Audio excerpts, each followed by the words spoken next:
Caravaggio es uno de los talentos más reconocidos, influyentes e imitados de la historia del arte. Tuvo un talante agresivo que le condujo frecuentemente a protagonizar comportamientos sórdidos, violentos e incluso delictivos.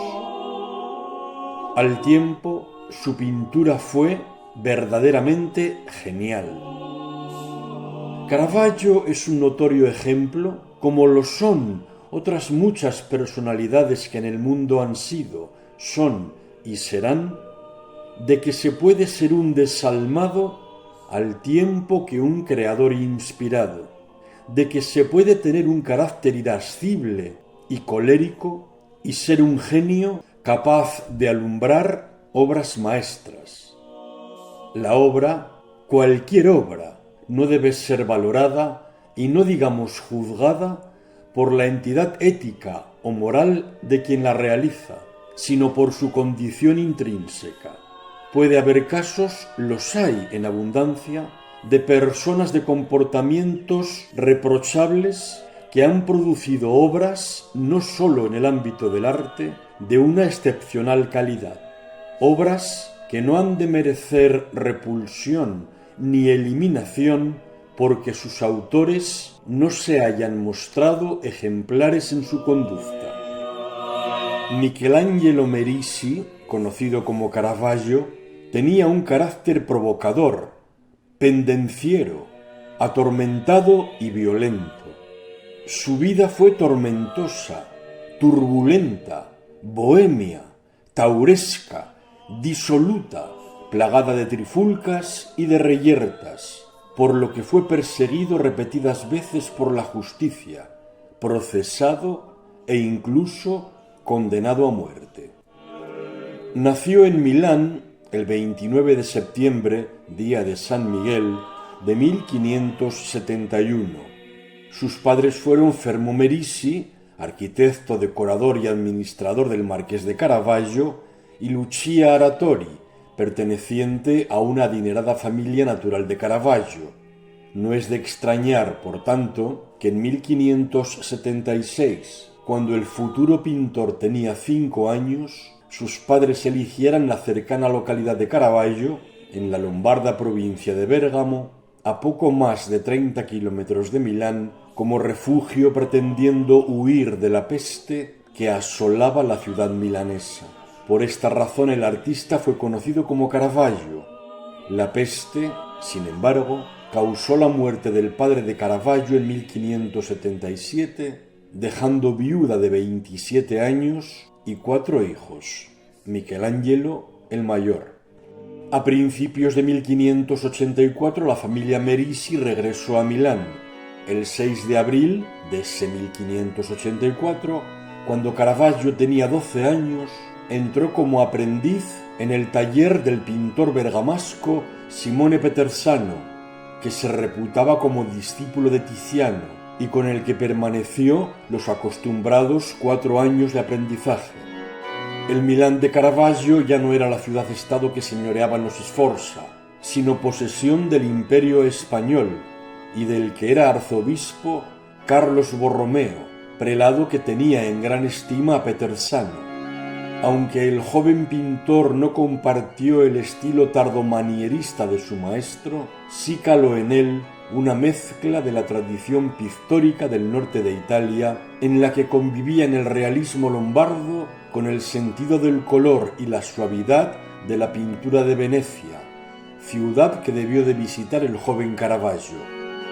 Bien relacionado con familias aristocráticas y con altas dignidades eclesiásticas, Caravaggio gozó de la suntuosidad de los salones palaciegos, pero también sufrió y casi siempre buscó el ambiente de los bajos fondos, entre la gente nec espe nec metu, sin esperanza, sin miedo. En Milán, Caravaggio ya se vio involucrado en riñas, peleas y otros altercados, pendencias que fueron una constante en su turbulenta vida.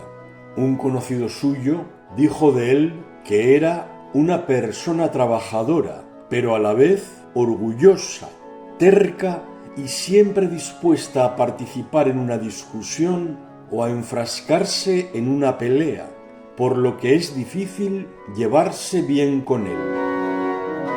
En 1592, con 21 años, Caravaggio abandonó Milán, ciudad natal a la que ya no volvió. No se sabe si su partida de Milán fue por propia iniciativa para buscar más oportunidades o, como algunas fuentes aseguran, se debió a que tuvo que huir perseguido por la justicia al verse envuelto en la comisión de un asesinato. De Milán viajó a Roma, a donde llegó en condiciones precarias, viviendo en la marginalidad, compartiendo espacios en calles y tabernas con las gentes que le servirán de modelo para sus pinturas. En estos años en Roma se estaba acometiendo un ambicioso programa de renovación urbana, una Renovatio Urbis, que había sido impulsada por el Papa Sixto V, fallecido el mismo año en el que Caravaggio llegó a la ciudad eterna. En el ámbito de la pintura, el final del siglo XVI se caracterizó por los estertores del manierismo, sobre los que se hicieron presentes las propuestas renovadoras bien distintas de Annibale Carracci y de Caravaggio, que abrieron paso Carracci al barroco clasicista y Caravaggio al barroco naturalista tenebrista. El tenebrismo es una técnica de representación pictórica que utiliza una luz dirigida, como de foco de teatro, para iluminar de forma singularizada a personajes y objetos determinados, dejando en penumbra el resto de la composición, lo que produce fuertes contrastes de sombra-luz. El naturalismo consiste en representar la realidad tal cual es, sin rehuir lo que pudiera resultar más áspero, desagradable o repugnante, incluso recreándose en ello. En vez de reflejar figuras idealizadas, sublimadas, etéreas, Caravaggio escogió modelos sacados del pueblo sencillo, incluso de los más bajos fondos, mendigos, chicos de la calle o prostitutas. Cuando esta concepción pictórica se emplea en la temática sacra, tiene la ventaja de que propicia el acercamiento del fiel al hecho religioso, al comprobar que personajes sagrados que lograron la santidad eran personas normales y corrientes, como el propio devoto que entraba en el templo y contemplaba y oraba ante estas obras pictóricas. Es decir, cualquiera podría llegar a ser santo. No era precisa una condición, una capacidad o una extracción social reservadas a unos pocos. Pero como contrapartida, el naturalismo también tenía el inconveniente de que la vulgaridad de los tipos representados diera la impresión de cierta desacralización, de parecer indecorosa, irrespetuosa e irreverente. El naturalismo de Caravaggio tuvo una masiva aceptación entre el pueblo fiel. Así lo reconocían incluso sus más acendrados críticos, que venían a decir que la alta cotización que tenían sus pinturas y la admiración que despertaban se debía no tanto a la calidad de su obra, sino a que la gente se dejaba llevar por lo que se decía en lugar de fijarse en lo que pintaba. Por ejemplo, Giovanni Baglione escribió: adquirió gran crédito y sus pinturas se pagaban más que las de otros. Tan importante es el aura popular, que no juzga con los ojos, sino que ve con los oídos. Algunas de las valoraciones descalificadoras del naturalismo de Caravaggio por la falta de decoro al que daba lugar incluyeron también lo que consideraban carencia artística. Así, Bellori afirmó: no reconoció otro maestro que el modelo, y sin elegir las mejores formas naturales, del que se dice es estupendo, parece haber emulado el arte sin arte. Es decir, se consideraba que su pintura no podía tenerse propiamente como obra artística, sino como simple imitación. El mismo Bellori al respecto escribió: decía que sus pinceladas no eran suyas, sino de la naturaleza, y desdeñando cualquier otro precepto, consideraba supremo artificio no estar obligado al arte.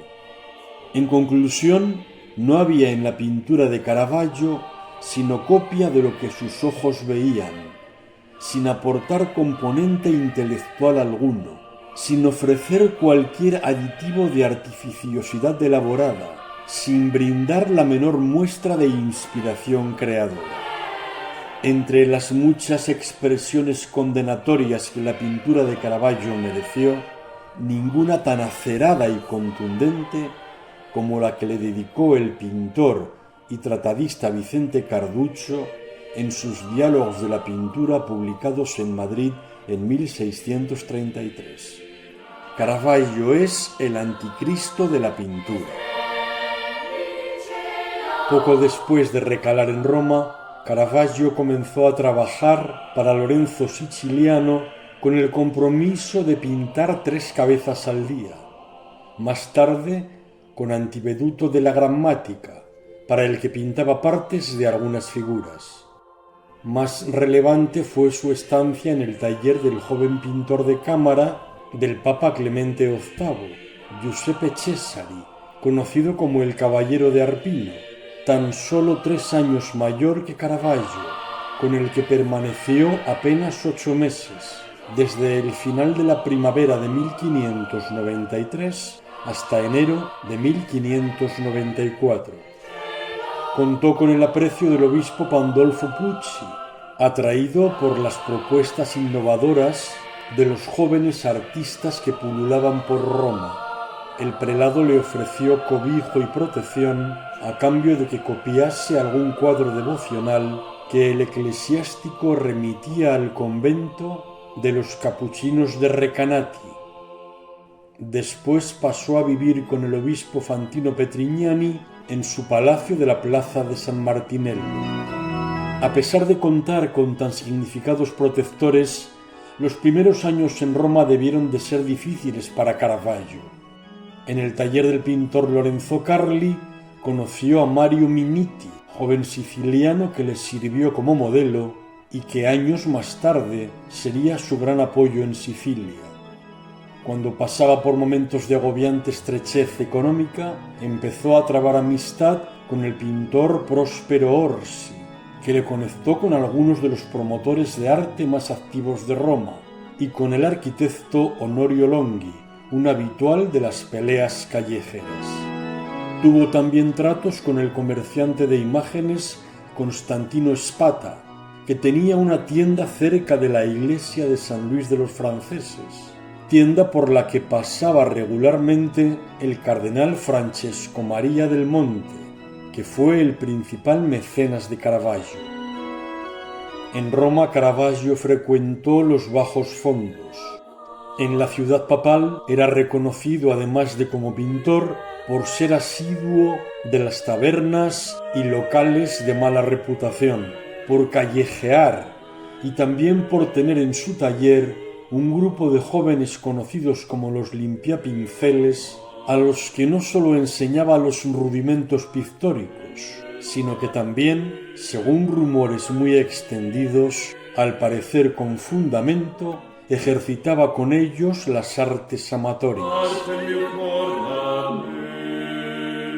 La primera obra conocida de Caravaggio es El muchacho pelando fruta, de 1592, realizada poco antes de cumplir 20 años de edad, cuando estaba alojado en casa del obispo Pucci, al que, por cierto, Caravaggio le motejó como Monseñor Ensalada, por la frecuencia con la que el prelado le ofrecía tal alimento como único plato. Si bien el aspecto físico del joven y su indumentaria son de cierta dignidad, El fondo oscuro sobre el que se recorta el personaje y el tratamiento lumínico están marcando los derroteros por los que discurrirá su estilo, el naturalismo y el tenebrismo que es muy probable Caravaggio tomara del cuadro Cristo coronado de espinas de Tiziano, colocado entonces en un altar lateral de Santa María delle Grazie de Milán y hoy expuesto en el Louvre, pues los tipos, el tratamiento lumínico y la interpretación dramática en esta singular obra del maestro veneciano del Cinquecento anuncian de forma preclara el naturalismo y el tenebrismo. Esta primera obra, atribuida en su momento a Murillo, es un óleo sobre tela como casi toda su producción. La pintura representa a un niño pelando una pera o una lima con una navaja.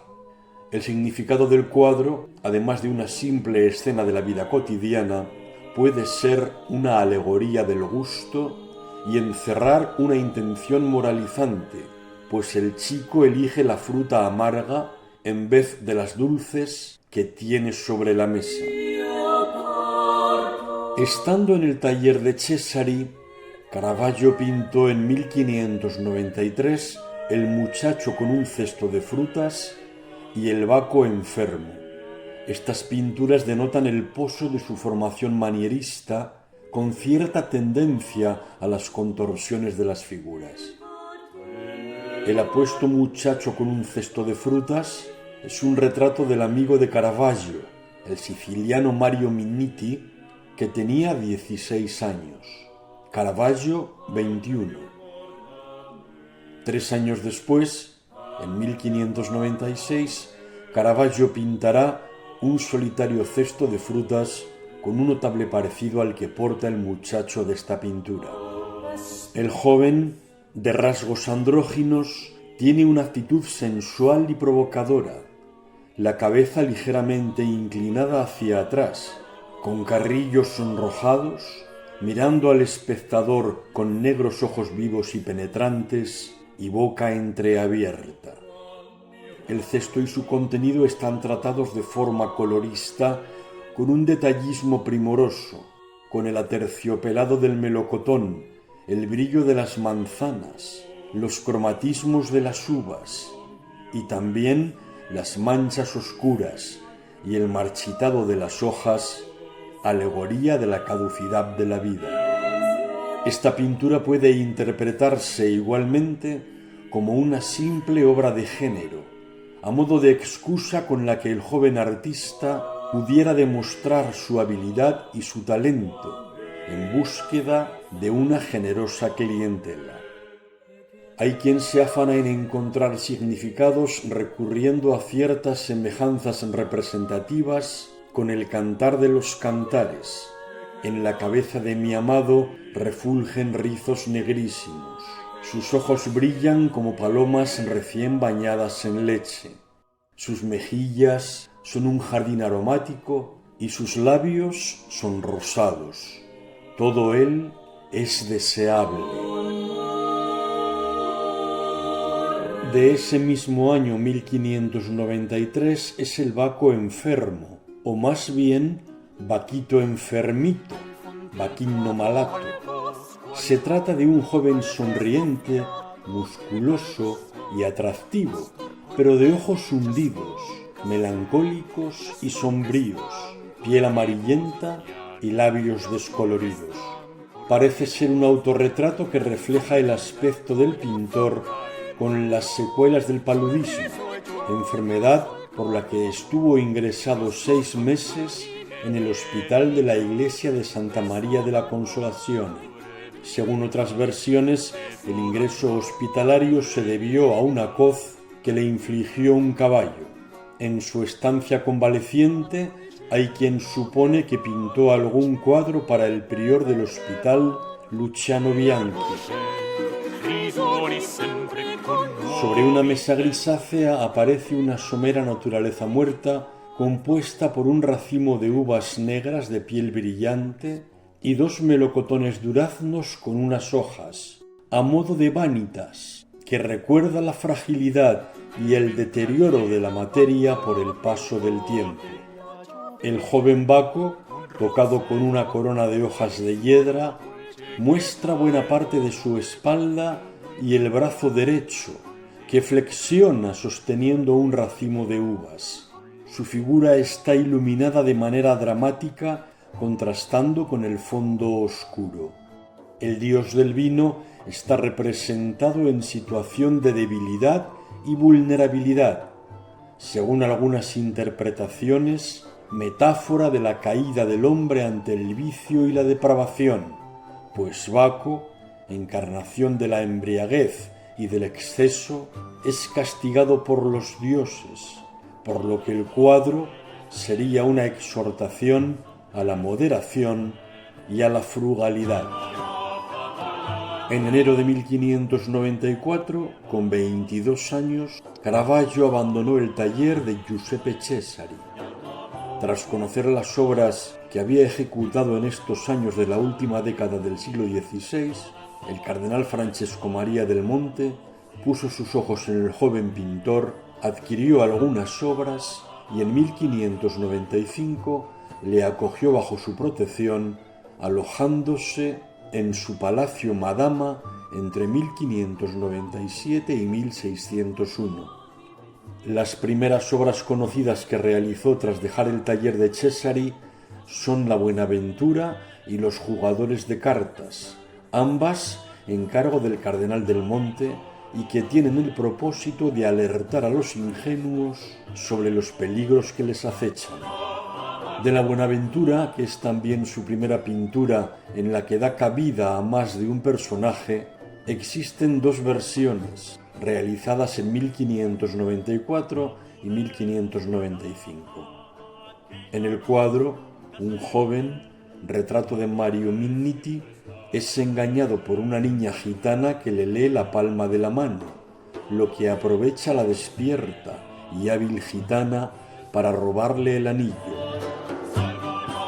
El joven mira ensimismado, con cariño, a la chica gitana, de mirada seductora. Es el fraude que se aprovecha de la candidez en una pintura de escena de género en sintonía con la literatura y el teatro de la época.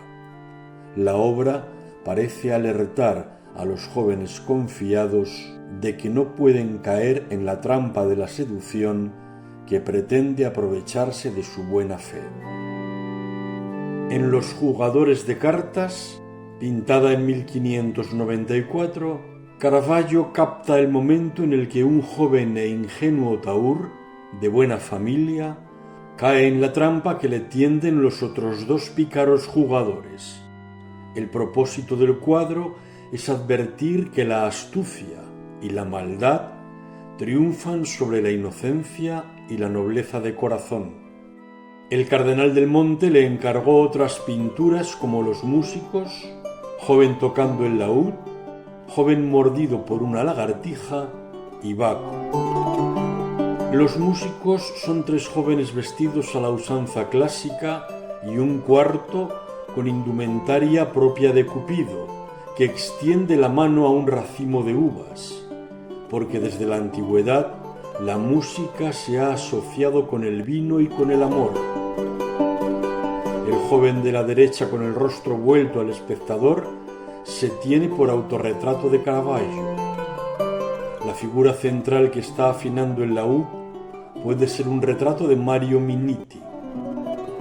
El violín del primer plano es un recurso para hacer partícipe al espectador en la escena. Este instrumento podría ser del joven de espaldas que tiene una partitura en sus manos, pero también podría pertenecer a un quinto personaje, en este caso situado fuera del cuadro, en el sitio del espectador.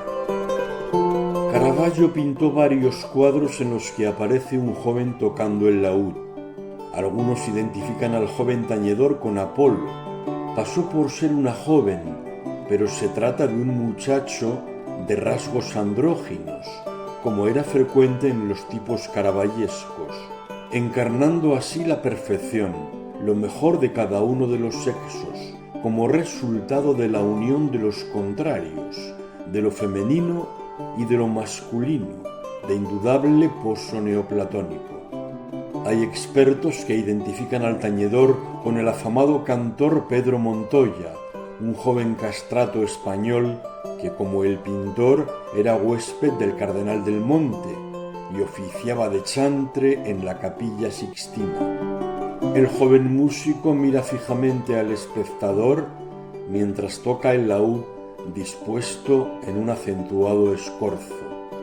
Además de la figura, en escena aparecen un violín, una partitura, frutas y un jarrón con flores, recordando que los deleites temporales son caducos, que la plenitud derivará en decrepitud. Tempus fugit. Del joven mordido por una lagartija existen dos versiones pintadas hacia 1595-1596. El protagonista, que puede ser otro retrato de Mario Migniti, se ve sorprendido porque una pequeña lagartija que estaba oculta en la fruta le muerde en el dedo. El joven se echa hacia atrás y tiene el rostro contraído por la sorpresa que le provoca el reptil. En la naturaleza muerta destaca el jarrón de cristal con agua en el que se refleja una ventana.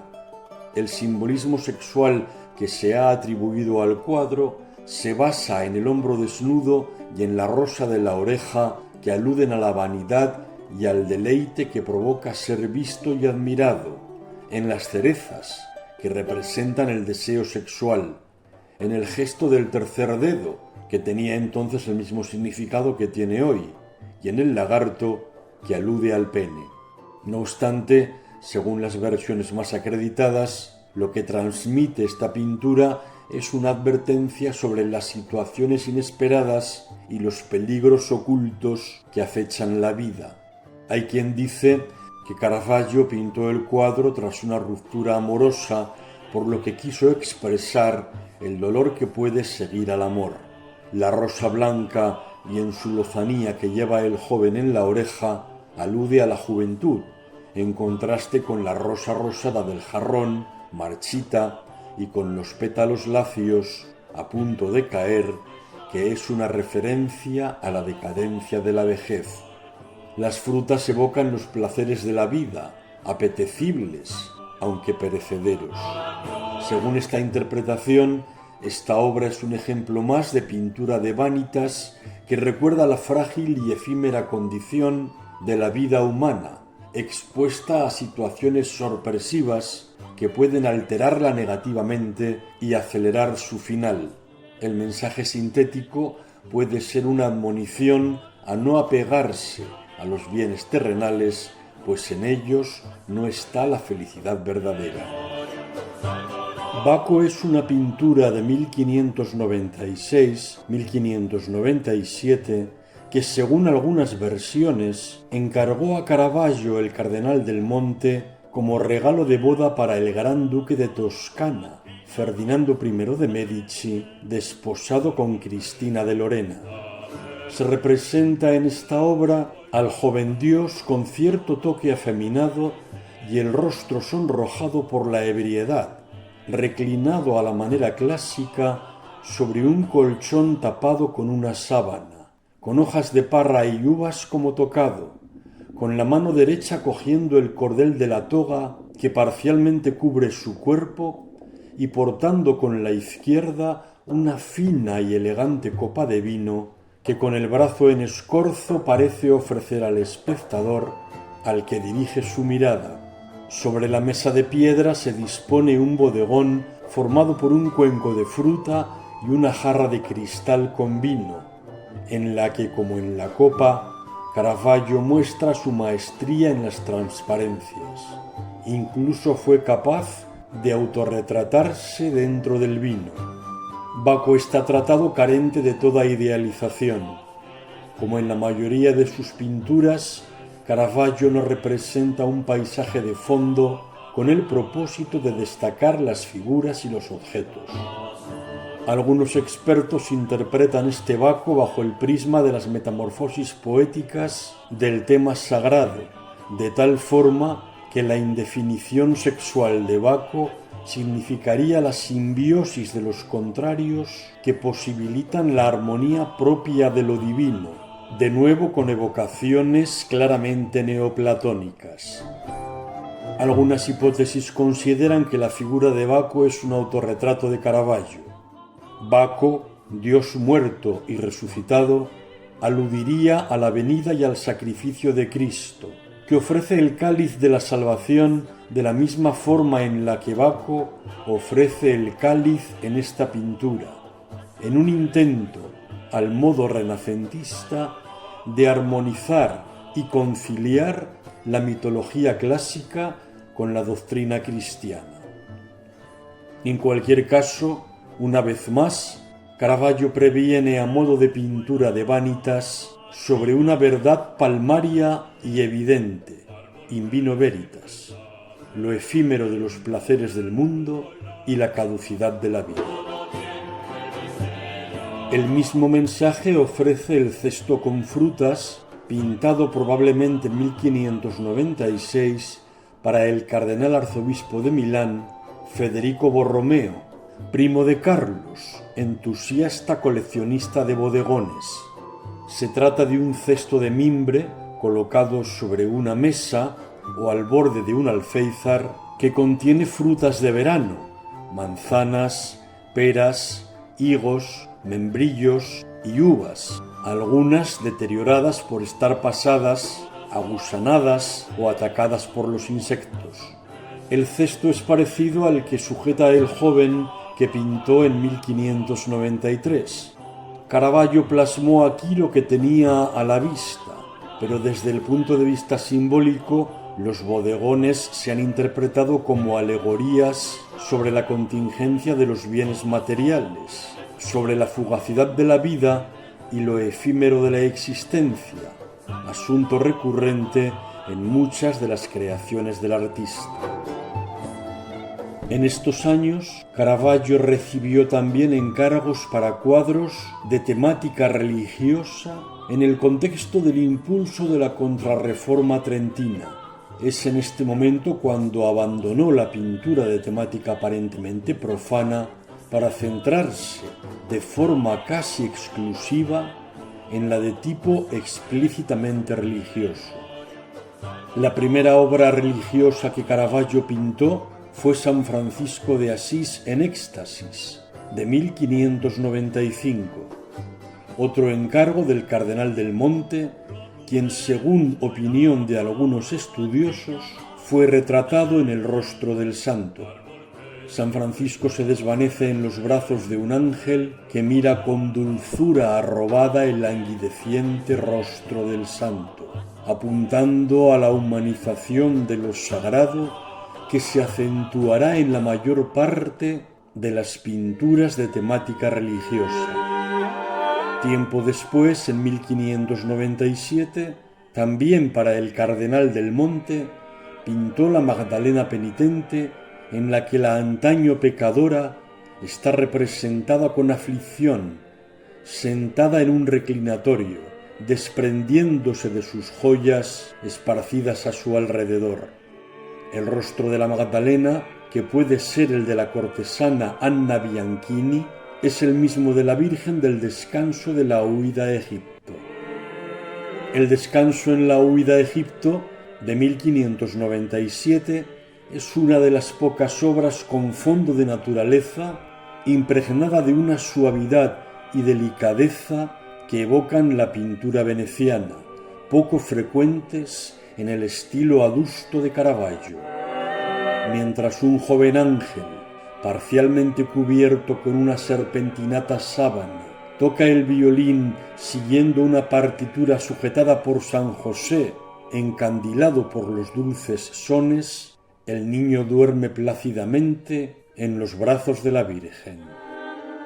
También de 1597 es la cabeza de Medusa, pintada en una tela pegada sobre una tabla de madera de álamo en forma de tondo, para un escudo ceremonial que el cardenal Francesco María del Monte, embajador en Roma del Gran Ducado de Toscana, regaló al Gran Duque Fernando I de Medici. Recién decapitada por Perseo, la representó Caravaggio poniendo a la mujer monstruo su propio rostro. A Medusa todavía le queda un aliento de vida. A punto de morir, abre los ojos y la boca y arruga el ceño mientras la sangre brota de su cuello cortado. En ese mismo año 1597, el cardenal del Monte encargó a Caravaggio la decoración del techo de una pequeña sala de la Villa Ludovisi o Villa Aurora, que al parecer utilizaba el purpurado para sus experimentos de alquimia. Es la única pintura mural del artista milanés realizada al óleo sobre yeso. Representa en el centro una gran esfera decorada con los signos del zodiaco, junto a la que están los dioses romanos Júpiter, Neptuno y Plutón, con sus animales simbólicos, el águila de Júpiter, el caballito de mar de Neptuno y el can Cerbero, el perro de 3 cabezas, de Plutón. A estos 3 dioses se les relacionaba con los 3 estados de la materia, el aire, el agua y la tierra, elementos vinculados a las sustancias principales empleadas en el proceso alquímico. Júpiter, con las vestiduras al viento, representa el aire, Neptuno, el agua, y Plutón, la tierra. Además, cada deidad se relaciona con un ingrediente de la tríada alquímica de Paracelso: Júpiter, el azufre; Neptuno, el mercurio; Plutón, la sal. Representados en forzados escorzos, en perspectiva de Soto y Insú, Caravaggio consigue que Neptuno y Plutón parezcan estar de pie directamente encima del espectador. Aunque muchos personajes de pinturas de género, religiosas o mitológicas, fueran auténticos retratos de personas reales, incluido él mismo, el retrato no fue especialmente cultivado como tal género por Caravaggio. De esta época, 1597-1598, son el retrato de una cortesana y los 2 de Maffeo Barberini. El retrato de una cortesana destruido en un bombardeo en la Segunda Guerra Mundial se ha identificado con Filide Melandroni, mujer que puede ser, asimismo, la que figura en otras pinturas posteriores, como la Magdalena que está escuchando a Marta, Santa Catalina y Judith decapitando a Holofernes. Se dice que por mediación de la Melandroni, Caravaggio conoció a Ranuccio Tomasoni, a quien dio muerte el pintor en mayo de 1606. Maffeo Barberini, mecenas de Caravaggio y futuro Papa Urbano VIII, fue retratado por el pintor al menos en 2 ocasiones. En ambos retratos su figura, aun con un tratamiento sencillo y sobrio, transmite serenidad, autoridad y poder. De 1598 es la pintura de Marta y María Magdalena, en la que en un espacio muy reducido, Marta, con el rostro ensombrecido, parece reprochar a la Magdalena, ricamente vestida, su vida disoluta, mientras ésta porta una flor con su mano derecha y sujeta un espejo, símbolo de la vanidad, en su izquierda. Esta pintura es una muestra palmaria de la humanización de lo sagrado, pues el contenido religioso se oculta con la apariencia de género de la escena. Santa Marta reconviene a Santa María Magdalena, reprochándola su vanidad y su apetencia por los bienes mundanos. La vanidad femenina se representa en el riquísimo vestido, el peinado, la flor de azahar, el peine y, de forma más explícita, en el espejo, símbolo de la belleza superficial y caduca. Que la Magdalena está dispuesta a seguir los consejos de Marta se representa en el peine de marfil roto que está sobre la mesa. Este contenido sacro está tratado como una escena propia de la vida cotidiana en la que una rica dama está asistida por su criada. Solo el título del cuadro permite interpretar inequívocamente su significado religioso y la reflexión sobre la supremacía de los bienes eternos sobre los materiales, contingentes y caducos, sobre lo efímero de la vida y lo frágil y quebradizo de la belleza material. Esta alusión a la caducidad de la materia es la que se representa en Narciso. La imagen que del atractivo joven se refleja en el agua es la de un rostro más desfavorecido, lo que alude a la contingencia, superficialidad y fatuidad de la belleza física, tan inestable y caduca como el trémulo reflejo que se ve sobre el estanque. En el mismo año 1598 pintó Santa Catalina, uno de los cuadros preferidos del cardenal del Monte. La modelo es la ya citada Filí de Melandroni, una acreditada cortesana de la Roma del momento. Con vestimenta propia de su rango principesco, arrodillada sobre un lujoso cojín de damasco, Santa Catalina está acompañada de la rueda rota acuchillada y de la espada, atributos de su martirio al que alude la palma. De 1599-1600 es la primera de las versiones que Caravaggio pintó de David y Goliat. El joven israelita victorioso apoya su rodilla izquierda sobre el cadáver del gigante al que ha logrado vencer y agarra por el pelo la cabeza cortada de su víctima para atarla con una cuerda y exhibirla como trofeo demostrativo de su victoria. El rostro de Goliat puede ser un autorretrato. Salvando el mítico tema de Medusa, este es el primer cuadro, al tiempo de la de Holofernes, en el que Caravaggio representa una cabeza decapitada. Si David liberó a Israel de los filisteos acabando con Goliat, en Judith y Holofernes se escenifica el momento en el que Judith, serena y majestuosa, acompañada de una adusta anciana, decapita al general Holofernes, al que previamente había emborrachado para evitar que atacara su ciudad. El año 1599, en el que cumplió 28 años, fue decisivo para Caravaggio. Por mediación de su protector, el cardenal Francesco María del Monte, recibió el encargo de decorar en la iglesia de San Luis de los Franceses de Roma la capilla Contarelli. El nombre de la capilla se debe al titular de la misma, el rico comerciante francés Mathieu Cointrel, que la adquirió en 1565 como su lugar de enterramiento. Contarelli es la italianización del apellido francés del patrono de la capilla. Los 3 cuadros de esta capilla tienen como protagonista al santo homónimo del potentado, la vocación de San Mateo, la inspiración de San Mateo y el martirio de San Mateo, 3 óleos ejecutados entre 1599 y 1602. La vocación de San Mateo representa el momento en el que Jesús le elige para formar parte del grupo de sus discípulos. Jesús está colocado en la parte derecha del lienzo, acompañado de San Pedro. Acaba de entrar a la oficina de recaudación de impuestos, que más bien parece una taberna. Jesús levanta su brazo derecho y señala al elegido, Mateo, que está sentado a la mesa junto a otros 4 personajes. Cristo y San Pedro van descalzos y vestidos a la antigua, como presencias intemporales, contrastando con la ropa de la época de 1600 que lucen los demás personajes.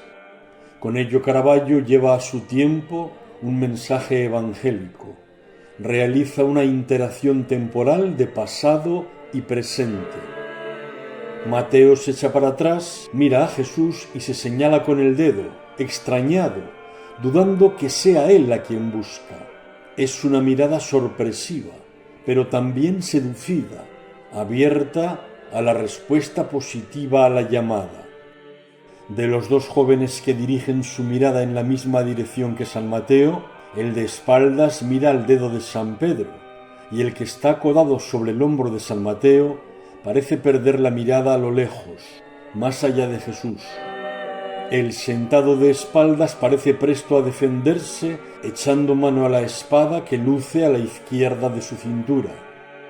El que se incorpora con las gafas puestas a la derecha de Mateo parece la viva encarnación de la avaricia. Y finalmente, otro se obstina en ignorar la llamada, en no percatarse del acontecimiento que se está viviendo y cuenta con afán indisimuladamente avariento las monedas que acaban de recaudar. Caravaggio elige para la representación del episodio el momento justo de la llamada, inmediatamente previo a la respuesta del interpelado. La acción se congela en el sígueme de Jesús justo antes de la respuesta positiva de San Mateo, que se levantó y le siguió. El instante de la suspensión de la acción es el preciso momento en el que la vida rutinaria de cada día se enaltece por la irrupción de la gracia, por la presencia de Dios en la vida cotidiana. La composición es aparentemente desequilibrada, pues los personajes se concentran en la parte inferior del lienzo, quedando Cristo relegado al lado derecho. Al quedar el espacio superior casi vacío, la ventana cerrada mitiga la sensación de vacuidad. Los dos lienzos fronteros de la capilla Contarelli, este de la vocación y el del martirio, tienen la línea del horizonte a la misma altura, pero al contemplarse desde el suelo y lateralmente se perciben con una distorsión que refuerza sus efectos escenográficos. Así, el tratamiento lumínico de los tres cuadros de la capilla es unitario y remite a la ventana abierta en lo alto del muro sobre el altar, pues la luz de la inspiración es cenital, proviene de arriba, la del martirio de la izquierda y la de la vocación de la derecha, en sintonía con la colocación de cada cuadro con respecto a la ventana real de la capilla, en un juego de ilusionismo, de fingimiento, de artificio pictórico y trampantojo, muy del gusto de los artistas barrocos por su juego escenográfico y teatral. En este tratamiento de la luz hay una evidente intención simbólica. La luz penetra en la estancia cuando entra Cristo para disipar las tinieblas de la lúgubre taberna. Es la luz de la gracia que proviene de Cristo, la luz verdadera que ilumina a todo hombre, como escribió San Juan en el prólogo de su Evangelio. Luz que a todos los que la recibieron les dio poder de hacerse hijos de Dios. El rayo de luz es paralelo al brazo de Jesús. Acompaña el gesto de Cristo, enfatizando el simbolismo. Cristo es luz. El haz de luz expresa también simbólicamente la conversión de Leví en Mateo. El gesto de Jesús recuerda a la creación de Adán de la Capilla Sixtina de Miguel Ángel. A la luz que entra de la mano de Jesús señalando a Mateo, en paralelismo simbólico, se une un tercer elemento, la mano de San Pedro, que también señala en la misma dirección, porque la llamada es sólo de Cristo, pero la mano del primer Papa advierte que esa llamada es para el servicio de la Iglesia, representada por San Pedro como vicario de Cristo. La luz interpela a Leví o Mateo, que es el llamado por Cristo, evidenciando que la vocación es un eco de la voz de Dios y de su luz que se adentra en la oscuridad. El encargo de la capilla Contarelli de San Luis de los Franceses dio lugar al primer gran escándalo de la carrera artística de Caravaggio, pues la primera versión de la inspiración de San Mateo fue rechazada por vulgar. El santo era un hombre viejo, con la frente arrugada, que torpemente podía sostener el libro como si estuviese extenuado. Pero es que además el ángel, pintado como un adolescente casi niño, no se limitaba a inspirar el relato al evangelista, sino que incluso le llevaba la mano de la escritura. Por ello, la obra fue rechazada al considerarla una falta de respeto hacia el santo. La segunda versión, más asumible, es la que se colocó en el centro de la capilla sobre el altar. Se trata de una dinámica composición en zigzag en la que San Mateo está arrodillado sobre el asiento mientras está escribiendo el Evangelio, recibiendo la inspiración desde lo alto del ángel. El martirio de San Mateo representa el momento justo en el que el asesino acaba de atacar al santo apóstol evangelista, ya herido y caído, en el templo en el que estaba oficiando. El resto de los personajes parecen estar huyendo, como si les hubiera afectado una onda expansiva provocada por el ataque. Entre estos personajes se autorretrató Caravaggio, con gesto adusto a la edad de 30 años, como testigo del martirio del santo evangelista. El cuadro transmite crueldad, desorden y agitación. Esta violenta crueldad, como es natural, se centra en el asesino, que además de matar al santo, le dobla la mano como queriendo impedir que pudiera recoger la gloriosa palma del martirio que un ángel, sobre una nube, baja a entregarle. Lo mismo que sucedió con la inspiración de San Mateo escribiendo su Evangelio, ocurrió con la conversión de San Pablo y con la crucifixión de San Pedro, que Monseñor Tiberio Cherassi le encargó para su capilla de la iglesia de Santa María del Popolo el 24 de septiembre de 1600. Tampoco fueron aceptadas en unas primeras versiones, por lo que tuvo que pintar otras que sí lo fueron. La conversión de San Pablo de la capilla Cherassi está inspirada en la que en su niñez pudo ver en el santuario de Santa María en San Celso, de Moretto de Brescia, del mismo tema. El caballo del que ha sido derribado Saulo es lo primero que llama la atención del espectador, por la superficie que ocupa y por la iluminación que sobre él incide. El caballo, que agacha la cabeza, con las riendas sujetas por un anciano del que tan solo se ve su cara, su mano derecha y las piernas, tiene una mirada triste, como humanizada, y levanta la pata delantera derecha para evitar pisar al desmontado jinete. El caballo en escorzo marca la principal de las dos diagonales compositivas de izquierda a derecha. La otra diagonal es la que traza el cuerpo de San Pablo en dirección contraria, de derecha a izquierda. La composición, fundamentada en estas dos grandes figuras en escorzo, que parecen salirse del marco, crea sensación de dinamismo y de fugacidad escénica. En la crucifixión de San Pedro, igualmente, la composición está basada en diagonales contrapuestas. La escena la forman tres verdugos, con rostros ocultos, que se afanan por levantar la cruz del ya anciano San Pedro, que va a ser crucificado boca abajo en un suelo pedregoso. El naturalismo queda patente en la actitud nada heroica del primer papa y en la condición ruda y descuidada de los esbirros. Entre los años 1601 y 1603, Caravaggio vivió con el cardenal Girolamo Mattei y sus hermanos en el palacio familiar. Para el hermano menor del cardenal, Ciriaco Mattei, pintó la cena de Emaús en 1601. Los discípulos reaccionan con estupor al conocer la identidad de quien estaba sentado con ellos a la mesa, Cristo resucitado.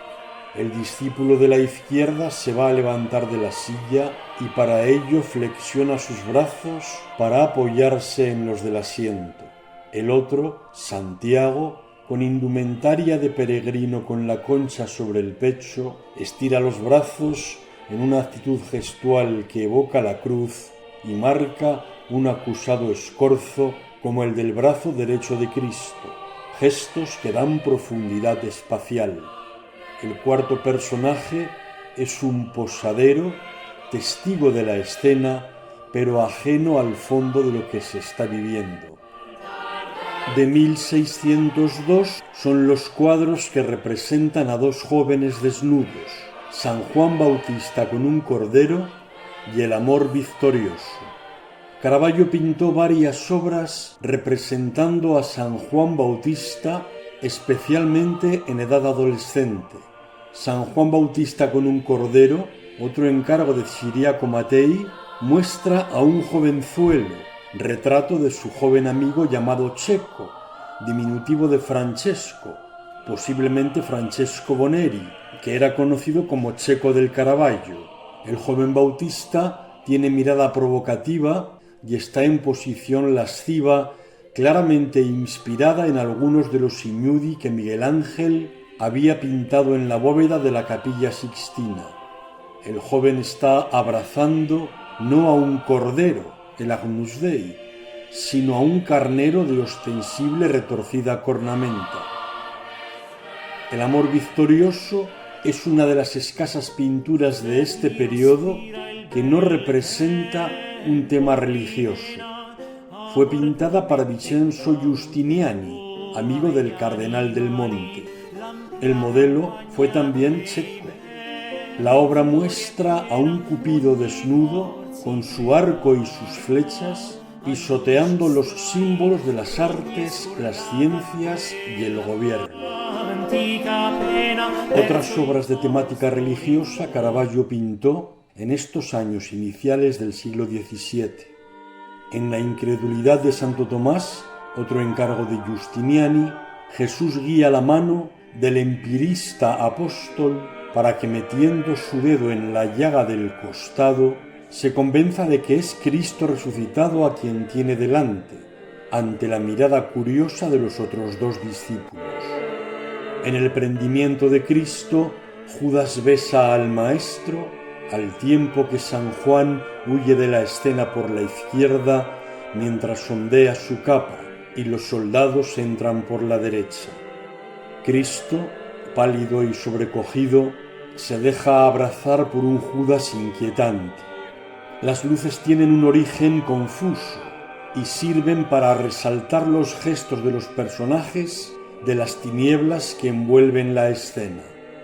Una de las figuras, la que lleva una candela, puede ser un autorretrato de Caravaggio.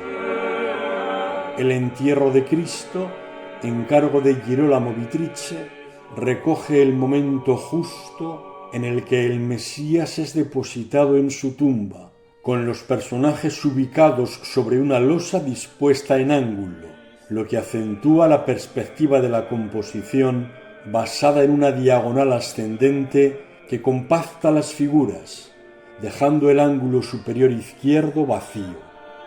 Es una pintura de gran efecto dramático y teatral de duelo. San Juan a la altura de los hombros y Nicodemo por las piernas se disponen a depositar el cuerpo muerto de Cristo. Nicodemo, al dirigir la mirada al espectador, le hace partícipe de la escena. Cristo, de expresión serena y cuerpo escasamente lacerado, se asemeja al de la Piedad de Miguel Ángel. Detrás, en la parte superior, la Virgen María, con apariencia acorde a su verdadera edad, no joven, pone sus brazos en cruz, llenando lo ancho de la escena. A su lado, la Magdalena baja la vista y llora con desconsuelo. En el ángulo superior, María Cleofás alza sus manos y mira al cielo. En el sacrificio de Isaac, Caravaggio representa a un Isaac nada dócil ante su muerte en sacrificio, con un rostro agitado y angustiado, por lo que Abraham tiene que emplearse a fondo para cumplir la voluntad de Dios, justo en el momento en el que el ángel se hace presente para anunciar el dichoso final de la historia, asiendo fuertemente la muñeca de la diestra del obediente patriarca. En el año 1600, más de 1,5 millones de peregrinos habían acudido a Roma atraídos por el año jubilar decretado por el Papa. Este hecho y la devoción mariana promovida por la Contrarreforma están en la base del encargo de la Madonna de Loreto o Madonna de los Peregrinos, realizado en 1602 para Ermete Cavaletti con destino a su capilla familiar en la iglesia de Sant'Agostino, donde fue colocada a su terminación en 1604. La Virgen está situada de pie en un escalón en el umbral de una casa humilde, pues el yeso que reviste el muro está agrietado y deja ver los ladrillos. Lleva al niño Jesús en brazos envuelto en un paño blanco que apenas le tapa. Sobre su cabeza se adivina un sutil nimbo. Tanto la Virgen como el niño dirigen su vista a dos humildes peregrinos arrodillados que están rezando. Llevan el correspondiente bastón y el hombre tiene los pies sucios del camino. Aunque se creía que fue ya pintada en Nápoles, parece ser que también ejecutó todavía en Roma la Madonna del Rosario, encargo de los dominicos, en la que la Virgen con el niño en brazos da instrucciones a Santo Domingo para difundir el rezo del Rosario. También de estos momentos son varias versiones de San Jerónimo y de San Francisco de Asís, así como una nueva versión de los discípulos de Emaús pintada para el marqués Patrizzi. La Madonna con el niño y Santa Ana, popularmente conocida como Madonna dei Palafrenieri, fue concluida el 8 de abril de 1606 para el retablo de la capilla de la Cofradía de los Palafrenieri de la Basílica Vaticana, pero solo estuvo colocada allí 2 días, pues fue retirada por las protestas que generó la obra. Un miembro de la Curia Vaticana escribió: «En esta pintura todo es vulgaridad, sacrilegio y disgusto. Es un trabajo hecho por un pintor que no pinta bien, con un espíritu oscuro y que ha estado alejado de Dios durante mucho tiempo y también de cualquier otra cosa buena». La Virgen María sujeta a un niño Jesús ya crecido que pisotea a la serpiente, símbolo del mal y del pecado original. Santa Ana, la madre de la Virgen, en actitud reverente, es una anciana arrugada que observa el suceso. Las cabezas de los personajes están coronadas con sutiles nimbos. Este año 1606 fue decisivo para el periplo biográfico de Caravaggio, pues pintó una de sus obras más admiradas, pero también más discutidas y rechazadas, y se vio envuelto en un suceso que le obligó a huir de Roma para salvar la vida. La muerte de la Virgen le fue encargada a Caravaggio por un jurista abogado del Papa, Laercio Cherubini, quien pensaba ubicar el cuadro en su capilla de la iglesia de Santa María de la Scala, regentada por carmelitas. Estos rechazaron terminantemente el cuadro. El motivo de tal rechazo fue que el pintor utilizó como modelo para representar a la Virgen María a una conocida y reputada prostituta que se había ahogado en el río Tíber, circunstancia que atentaba contra el decoro debido. Otros sugieren que el problema para los carmelitas fue que Caravaggio había plasmado de manera errónea la doctrina de la Asunción de María, pues la Madre de Dios no murió, sino que fue llevada al cielo. En cualquier caso, esta fue la obra más escandalosa de las pintadas por Caravaggio. El óleo de gran formato representa el momento en el que la Virgen acaba de morir, rodeada de personajes que muestran su tristeza. La Virgen es una mujer muerta y por tanto desmadejada, lívida, tumbada sobre un banco de madera, ni siquiera sobre una cama, despeinada, con el vientre hinchado como consecuencia del ahogamiento de la mujer que sirvió de modelo. Su roja túnica deja al desnudo sus tobillos de tono verdoso. El discreto nimbo de santidad es apenas perceptible y no logra atemperar la sensación de que la Virgen ha sido despojada de cualquier apariencia sacra.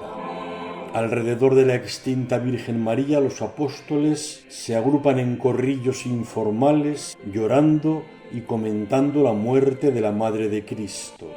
Entre los apóstoles se puede identificar de manera segura a San Juan Evangelista, el joven que se lleva la mano izquierda a la mejilla, situado en la cabecera del banco mortuorio. San Pedro puede ser el calvo apóstol del centro, inclinado hacia la Virgen, que se lleva las manos a los ojos para enjugar sus lágrimas. Como es típico del naturalismo, los apóstoles son hombres vulgares, sin atisbo de idealización, acordes con los tipos que nutrían los grupos sociales más viles. El punto de vista contrapicado y el tratamiento lumínico, que resalta lo que el artista quiere destacar con el foco de luz que entra por la izquierda con origen fuera del cuadro, son elementos adicionales que acrecientan la tensión dramática. Este año 1606 no solo fue escandaloso para Caravaggio en la vertiente artística con el escándalo que supuso la dormición de la Virgen, sino también en su faceta personal, pues su vida pendenciera tuvo su momento más grave en la tarde del 29 de mayo de ese año, cuando mató en una reyerta, suscitada por un partido de palacorda, algo parecido al tenis actual, al sargento Ranuccio Tommasoni da Terni.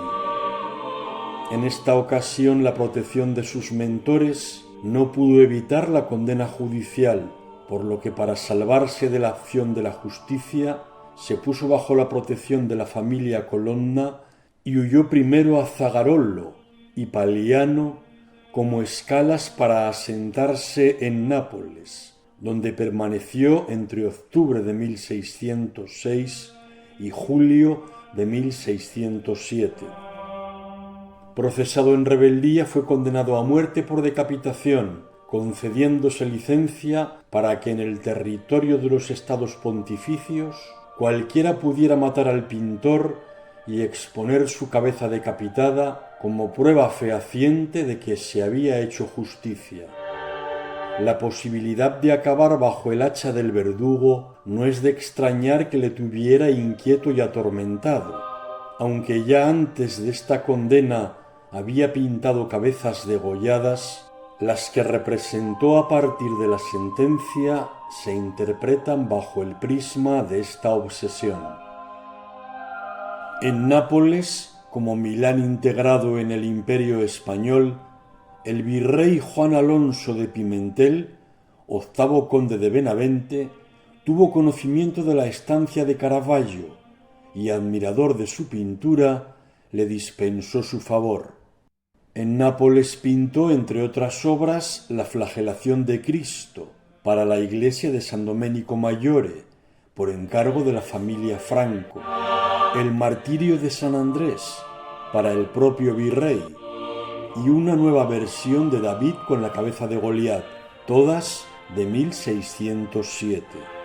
De esta primera etapa napolitana destacan las 7 obras de misericordia, ejecutada entre el otoño de 1606 y enero de 1607, pintada para el retablo del altar mayor de la iglesia del Piemonte de la Misericordia por encargo de la hermandad, que pagó al artista 470 ducados. Caravaggio une las obras de misericordia corporales que se juntan en una única y abigarrada composición. En la parte superior, un rompimiento de gloria con 2 ángeles entrelazados que parecen danzar en el aire, con las alas desplegadas, sirven de base a la Virgen con el Niño Jesús que observan a los personajes terrenales. Esta pintura traslada la idea contrarreformista católica de que la salvación se alcanza por las buenas obras y que la sola fe protestante no basta para alcanzar la gloria.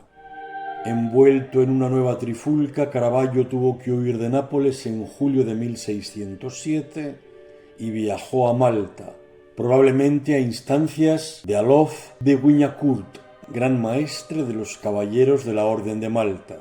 El 14 de julio de 1608, Caravaggio fue nombrado Caballero de Gracias y Devoción de la Soberana Orden Militar y Hospitalaria de San Juan de Jerusalén, de Rodas y de Malta, el rango más alto al que podía aspirar en Malta un hombre que no perteneciera a la nobleza. Esta adscripción le permitía tener seguridad jurídica e inmunidad, pues la Orden de Malta tenía soberanía propia y con ello extraterritorialidad, es decir, sus miembros estaban bajo su amparo en cualquier lugar, como si fueran cónsules o embajadores en sus legaciones diplomáticas. Caravaggio imaginó que, siendo caballero de la Orden, podría regresar a Roma. Esta época maltesa fue aparentemente tranquila y feliz para el artista. En Malta pintó el San Jerónimo para la concatedral de La Valeta. Igualmente, en la isla realizó varios retratos de caballeros de la Orden de Malta, entre ellos el del gran maestre Alof de Viñacourt o el de Fray Antonio Martelli. De esta etapa maltesa son también la Anunciación, Cupido durmiendo, San Juan Bautista en la fuente, o las más destacadas de la decapitación de San Juan Bautista y Salomé con la cabeza de San Juan Bautista. La decapitación de San Juan Bautista es la única pintura de Caravaggio que lleva su firma, estampada como utilizando la sangre que brota del cuello del Bautista, Fray Michelangelo. Fue un encargo de la Orden de Caballeros de Malta para un oratorio de la concatedral de San Juan en La Valeta. La escena está iluminada por la luz que se filtra en la sordidez del patio de la cárcel. El fornido verdugo, en el centro, agarra el pelo de San Juan Bautista con su brazo izquierdo para coger su cabeza. Ya ha utilizado el esbirro la espada de degollar que está tirada en el suelo y se dispone a concluir su labor de separar la cabeza del cuerpo con un cuchillo que lleva en su cadera. La escena de la degollación la contemplan un hombre de la corte de Herodes que da órdenes al verdugo, una joven con una bandeja en la que iba a depositarse la cabeza del santo mártir y una anciana horrorizada. No han de identificarse a la joven con Salomé y a la anciana con su madre Herodías, a juzgar por la reacción ante la decapitación del precursor. También contemplan el martirio del santo dos presos desde el interior de su celda. En Salomé con la cabeza de San Juan Bautista, la joven evita mirar la cabeza y su expresión parece mostrar su pesar por lo ocurrido. A pesar de la buena acogida maltesa y del reconocimiento como caballero de la Orden, la inclinación de Caravaggio a meterse en líos se manifestó de forma reiterada. Una reyerta callejera con un caballero de justicia, Fray Giovanni Rodomonte Roero, con destrozos materiales y algún herido de gravedad, fue el motivo último por el que el 6 de octubre de 1608 fue encerrado en las mazmorras del fuerte de San Ángel. No se sabe cómo ni empleando qué resortes, Caravaggio se fugó de la cárcel y formalmente, el 1 de diciembre de 1608, fue expulsado de la Orden por faltas a la moral y ser un miembro hediondo y corrupto. Tras su fuga de la prisión de Malta, Caravaggio fue a Sicilia, isla en la que vivía su viejo amigo y discípulo Mario Minniti, y en la que permaneció hasta el otoño de 1609. Tuvo estancias en Siracusa, Mesina y Palermo. En Sicilia, Caravaggio pintó una segunda versión de Salomé con la cabeza de San Juan Bautista y consiguió encargos bien pagados, como el entierro de Santa Lucía, para la iglesia dedicada a esta santa, la resurrección de Lázaro y la adoración de los pastores. Tras 9 meses en la isla de Sicilia, en el otoño de 1609, Caravaggio regresó a Nápoles, donde se puso de nuevo bajo la protección de los Colonna, singularmente de Constanza Colonna. En esta segunda estancia napolitana pintó su versión más conocida de David con la cabeza de Goliat. El joven David mira con más tristeza que satisfacción la cabeza del gigante Goliat, autorretrato de Caravaggio. En la espada del futuro rey de Israel está inscrito Humilitas occidit superbiam. La humildad mató a la soberbia. Es posible que Caravaggio se quisiera representar como el gigante destruido por su propia soberbia, al que solo merece mirar con desprecio. Tiene sentido esta autoinculpación, quizá como petición de perdón y propósito de la enmienda, si tenemos en cuenta que este cuadro fue enviado al cardenal Scipione Borghese, sobrino del Papa, como un intento para obtener el indulto pontificio. En esta segunda etapa napolitana pintó igualmente la negación de San Pedro y la que finalmente fue su última obra, el martirio de Santa Úrsula.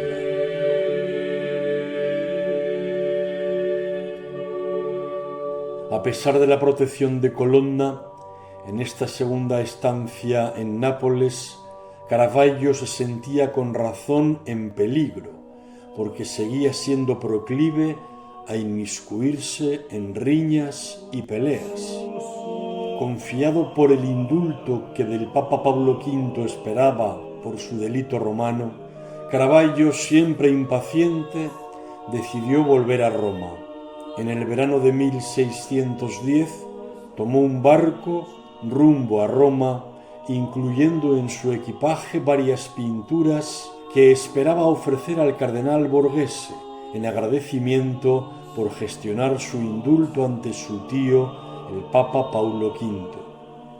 El esquife hizo escala en Porto Ercole, en los presidios de Toscana, donde fue encarcelado al ser confundido con otro hombre que estaba en búsqueda y captura. Finalmente, Caravaggio pudo demostrar que no era la persona a quien se perseguía y tan solo estuvo 2 días en prisión, tiempo suficiente para perder el barco que le iba a llevar a Roma. Cuando Caravaggio fue liberado, intentó localizar la embarcación que había perdido y en la que iba todo su equipaje. En la playa de Porto Ercole, agotado por el esfuerzo y por la fiebre, cayó al suelo, muriendo a los pocos días, el 18 de julio de 1610, a la edad de 38 años, cuando le quedaban poco más de 2 meses para cumplir 39. El 28 de julio llegó a Roma la noticia de que Caravaggio había muerto. Su cuerpo no fue encontrado. La muerte de Caravaggio ha dado lugar a diversas elucubraciones sobre sus verdaderas causas, de tal forma que el misterio sobre su fin es casi equivalente a lo convulso de su vida.